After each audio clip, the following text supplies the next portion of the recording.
Scott, this you wouldn't want to say this is becoming old hat. This is never old to be in that chair for a national championship game. I assume even a couple hours before kickoff, the butterflies are going.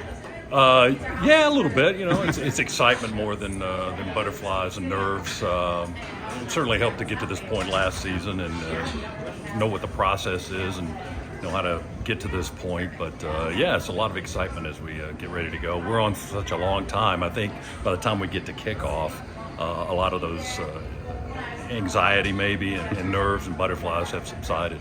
You take me back to kind of the beginnings of your broadcast career, and would a young Scott believe that you'd called 2 championships in a row? Oh wow! Well, if we go back to the beginning, it's been a while. It's been 30 plus years in radio and 30 years or so working with the University of Georgia. So it's been a great time.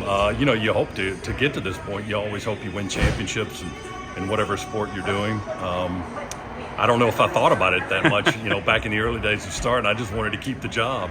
But now that you get to this point, yeah, you feel like, well, why can't we do that again next year? It was a lot of fun. We can do it again. We've got enough talent on this team. So you get to that point where you hope this is where you are each and every year. And clearly somebody like you who's been doing this for so long has their routine down, exactly when they want to have this part of their preparation ready, when they do their calls, all of that good stuff. But in a championship situation, do you find yourself maybe trying to add a little bit more? Do you try to treat it like any other game?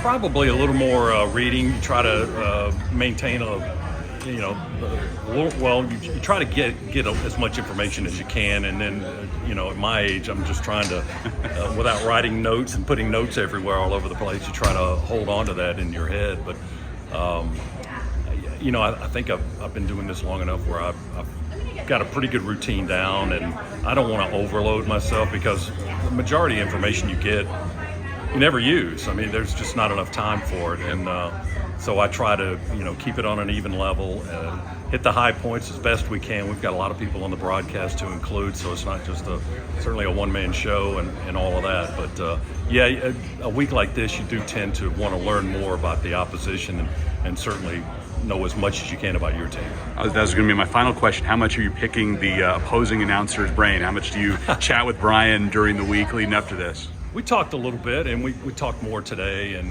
we go over each other's rosters, and if you have any injury information and things like that, you try to update them as best you can. That's always a kind of a sore spot with us. We don't get a whole lot of injury information from our own guys, right.